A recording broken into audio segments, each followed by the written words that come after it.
बोलिए वृंदावन बिहारी लाल की जय, सत्यनारायण भगवान की जय, वृंदावन बिहारी लाल की जय।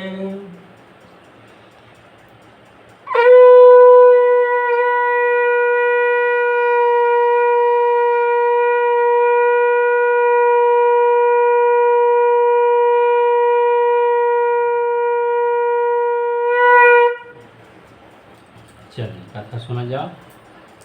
एक बार की बात है कि व्यास जी जिन्होंने 18 पुराण की रचना की, उन्हीं का नाम वेद व्यास है। तो भगवान विष्णु के अवतार थे, वो साधारण मनुष्य नहीं थे। उन्होंने कहा कि एक समय की बात है कि नैमिषारण्य क्षेत्र में 88,000 ऋषि तीर्थ करने के लिए गए थे, और जब तीर्थ करके वापस लौट रहे थे तो उनके मन में विचार आया कि कलयुग के सभी प्राणी हमारे पास आएंगे अपनी अपनी समस्याओं को लेकर और पूछेंगे कि हमारी समस्या का क्या समाधान है, तो हम उन्हें क्या बताएंगे। इसलिए 88,000 ऋषियों ने सोचा कि हम लोगों में श्रेष्ठ सूत जी हैं। सूत जी पुराणों के बहुत बड़े जानकार, और इस धरती पर कथा सुनाने के लिए ही उनका आगमन हुआ था।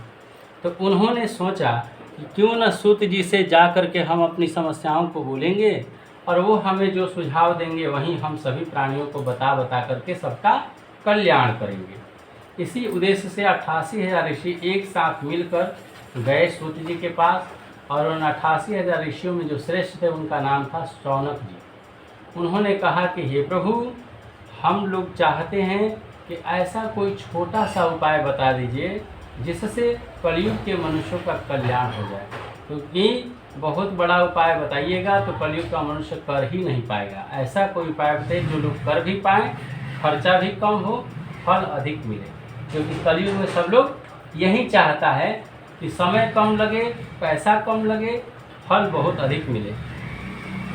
तो सूत जी ने कहा कि आपके मन में बहुत उत्तम विचार आया है, क्योंकि सब लोग हमारे पास आते हैं तो अपनी समस्या लेकर आते हैं, लेकिन आप लोगों के मन में ऐसा विचार आया है कि दूसरों का कल्याण हो जाए, तो ये उत्तम प्रश्न है। प्रश्न करने का भी तरीका होता है, सबको प्रश्न करने भी नहीं आता, और प्रश्न भी 3 प्रकार के होते हैं। जैसे कि एक प्रश्न होता है कि आदमी चाहता है कि ऐसा उपाय बताइए कि मेरे दुश्मन का नाश हो जाए। उसमें उसका अपना भलाई कुछ नहीं है, लेकिन दूसरे के बुराई के लिए चाहता है, उसके लिए कुछ पैसा भी खर्च करना पड़े तो कर देंगे, लेकिन उसको दिखा देंगे और बर्बाद कर देंगे। इस उद्देश्य से प्रश्न, तो इसको बोलते हैं अधम प्रश्न, नीच प्रकार का प्रश्न हो गया।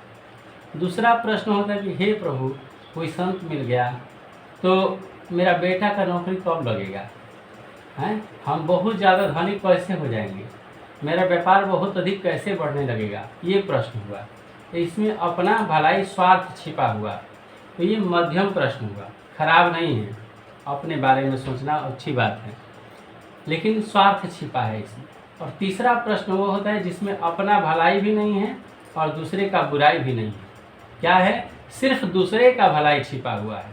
ऐसे प्रश्न लेकर जब हम किसी के पास जाते हैं तो हमारे मन में निश्चल प्रेम होता है, निश्चल दूसरे के परोपकार के लिए हम जा रहे हैं, परमार्थ के लिए जा रहे हैं। तो परमार्थ के रास्ते पर जो व्यक्ति बढ़ जाता है उसी को संत कहा जाता है, उसी को सन्यासी कहा जाता है, उसी को साधु कहा जाता है, उसी को अच्छा मानव कहा जाता है, उसी को सज्जन कहते हैं। तो वो गृहस्थाश्रम में भी हो सकता है, सन्यासी में भी हो सकता है, साधु में भी हो सकता है। कोई ज़रूरी नहीं कि गृहस्थी ऐसा नहीं हो सकता है।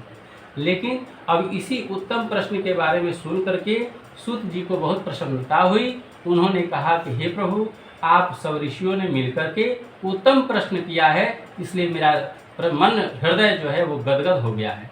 और ऐसे जब कोई प्रश्न प्रसन्न हो जाता है तो उसके पास जितना अच्छा चीज़ है वो सब दे देना चाहता है।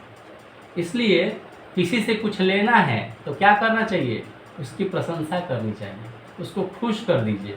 जब खुश हो जाएगा तो उसके पास जो रहेगा वो सब आपको दे देगा।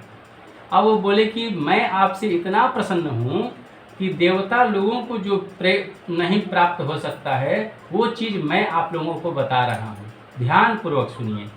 एक बार की बात है कि जिस प्रकार का प्रश्न आपने हमसे किया है, ऐसा ही प्रश्न एक बार नारद जी ने पूछा था भगवान विष्णु से। नारद जी अनेक लोकों का भ्रमण करते करते इसी मृत्यु लोक में पहुंच गए। तो अन्य लोकों में घूमे तो सब लोगों को सुखी पाए, सब लोग सुखी थे, खुश थे अपने अपने जीवन से। लेकिन जब मृत्यु लोक में पहुँचे तो उन्होंने देखा कि हर व्यक्ति दुखी है। कैसे? किसी के पास बेटा नहीं है, धन खूब है, इसलिए वो दुखी है। किसी के पास धन नहीं है, बेटा खूब है, परवरिश करने का उसके पास धन नहीं जुट रहा है, इसलिए दुखी है। किसी के पास धन भी है, बेटा भी है, पति जेल में चला गया है, इसलिए वो दुखी है। मतलब हर कोई को किसी न किसी प्रकार का पीड़ा है। और इस पीड़ित अवस्था में जब दूसरे को कोई देखता है तो अच्छा मनुष्य का हृदय पिघल जाता है और दुष्ट मनुष्य का हृदय खुश होता है। उस समय तो चिकनी चुपड़ी बात करेगा और बाद में दूसरे जगह जाके कहेगा बहुत अच्छा हुआ, बड़ा उड़ती थी, नहीं बड़ा बनती थी। तो ये साधारण मानव का सोच हो सकता है, लेकिन संत का हृदय ऐसा होता है कि दूसरे का दुख देखकर उसका हृदय विदीर्ण हो जाता है और जा करके तुरंत अपने इष्ट के पास चले गए। जब व्यक्ति फंसता है कहीं तो अपने जो सबसे प्रिय होते हैं उनके पास जाता है अपने मन की बात कहने के लिए। तो नारद मुनि के इष्ट हैं भगवान नारायण और वो सबसे प्रिय भी है, इसलिए अपनी समस्या का हल पाने के लिए उनके पास वैकुंठ धाम में चले गए। और वहाँ देखे कि भगवान के हाथों में शंख, चक्र, गदा और पद्म चारों भुजाओं में धारण किए हुए वनमाला पहने हुए थे। देखकर प्रभु को स्तुति करने लगे। भगवान ने जब नारद जी को देखा तो उनसे प्रश्न किया कि हे नारद, तुम किस काम से यहाँ पर आए हो और तेरे मन में क्या विचार चल रहा है? वहीं नारद सुनाए कि हे प्रभु, मैंने अनेक लोगों का भ्रमण तो किया, लेकिन जब मृत्यु लोक में आया तो यहाँ के प्रत्येक मनुष्य को दुखी पाया। इसलिए मैं इस विचार को लेकर आपके पास आया हूँ कि उनका दुख कैसे दूर हो सकेगा, क्योंकि कलयुग में मनुष्य धर्म नहीं करना चाहता है, मारे डर के लोग धर्म करते हैं, कोई अनर्थ ना हो जाए। इसलिए हे प्रभु, कोई छोटा सा उपाय बता दीजिएगा जिससे इस कलयुगी मनुष्यों का कल्याण हो जाए। भगवान ने कहा कि तेरे मन में तो उत्तम प्रश्न आया है, इसलिए मैं ऐसे व्रत के बारे में बता देता हूँ जो देवता भी नहीं कर सकते लेकिन मनुष्य कर सकते हैं। ऐसी विशिष्टता है। क्या है प्रभु? तभी भगवान नारायण ने स्वयं नारद जी को बताया कि श्री सत्यनारायण भगवान का व्रत है, जिसको करके मनुष्य इस संसार में सुखी तो हो रहेगा ही, मरने के बाद भी वैकुंठ धाम की प्राप्ति हो जाएगी। तब नारद जी ने कहा कि उस व्रत का क्या फल है, क्या विधान है, कैसे करना चाहिए, कौन दिन करना चाहिए, किस नियम का पालन करना है, विस्तार पूर्वक हमें समझाइए, मेरे हृदय में जानने की बहुत बड़ी श्रद्धा है। तभी भगवान ने कहा कि यस्मिन् कस्मिन् दिने मर्त्यो भक्ति श्रद्धा समन्वितः। हे नारद, जिस भी दिन मनुष्य के मन में भक्ति और श्रद्धा जागृत हो जाए, उसी दिन सत्यनारायण भगवान का पूजन कर सकता है। विशेष वेला की बात करें, समय की बात करें तो गोधूली वेला सबसे उत्तम समय है। और इस प्रकार से व्रत करें। केले का फल, शक्कर, घी, दूध, गेहूँ जो उनसे जुट पाए तो सब कर लें। नहीं मिले तो चावल का चूर्ण ही मिला करके, खांड गुड़ मिला करके भगवान को नैवेद्य अर्पित करें। भगवान की कथा श्रवण करें, प्रसाद को ग्रहण करके ही अपने घर जाए और रात्रि भर भगवान का नाम कीर्तन करते हुए रात व्यतीत करे।